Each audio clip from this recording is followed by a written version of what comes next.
आप सुन रहे हैं the monk who sold his Ferrari से जीवन के उपदेश।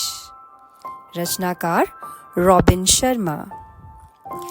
कहते हैं जीवन की त्रासदी मृत्यु में नहीं बल्कि जीते जी अपने अंतर मन को मार देने में है। अध्याय 1, अपना लक्ष्य खोजिए। लेखक जब बड़े हो रहे थे तो उनके पिता ने कुछ ऐसा कहा जो वह कभी नहीं बोल सकते।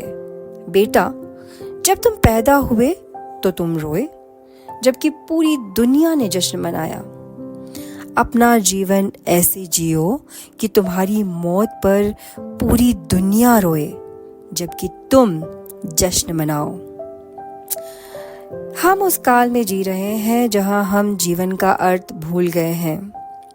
हम बहुत आसानी से इंसान को चंद्रमा पर भेज रहे हैं, पर हमारे लिए सड़क पार करके अपने पड़ोसी से मिलना मुश्किल हो जाता है। हम एक बारूदी मिसाइल को बिना किसी चूक के दुनिया के आर पार दाग सकते हैं, परंतु अपने बच्चों को पुस्तकालय ले जाने का समय निकालने से चूक जाते हैं।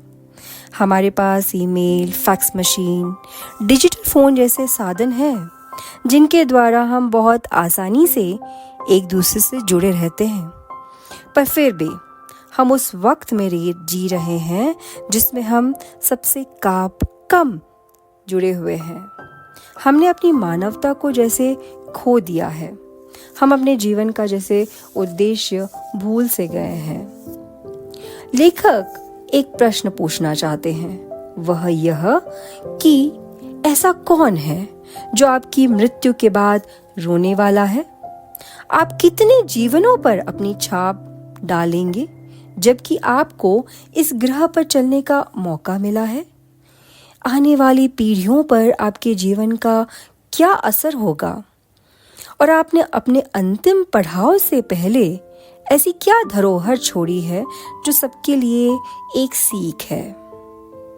लेखक बताते हैं कि एक सीख जो मैंने अपने जीवन से ली है वह यह कि अगर हम अपने जीवन का नियंत्रण अपने हाथ में नहीं लेते तो जीवन हमें नियंत्रित करने लगता है।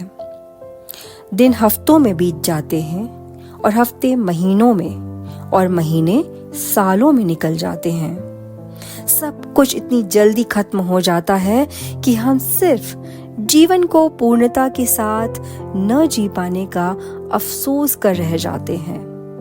एक उदाहरण देते हुए लेखक कहते हैं कि एक महान व्यक्तित्व जॉर्ज बर्नार्ड शॉ की मृत्युशैया पर जब उनसे पूछा गया, अगर आपको यह जीवन दोबारा जीने का मौका दिया जाए तो आप क्या करेंगे? उन्होंने एक लंबी सांस लेकर कहा, मैं वह इंसान बनना चाहूंगा जो मैं बन सकता था परंतु नहीं बना। अपना लक्ष्य ढूंढिए।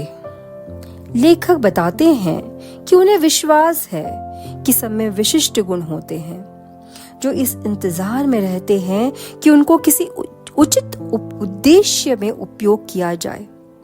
हम सब यहाँ किसी अनूठे लक्ष्य के लिए हैं, एक ऐसा महान उद्देश्य जो हमें अपनी मानवता के सर्वोच्च गुणों को उजागर करने में मदद दे सके और हमारे साथ ही हमारे आसपास के लोगों के जीवन में कुछ अर्थ जोड़ सके। अपने लक्ष्य को खोजने का यह मतलब नहीं कि आप वर्तमान के कार्य को छोड़ दें। इसका अत्यंत सरल मायना है कि आपको अपने काम में उन चीजों पर ज्यादा ध्यान देना चाहिए जो आप सबसे बढ़िया तरीके से कर सकते हैं, जिस पर आप अपनी छाप छोड़ सकते हैं।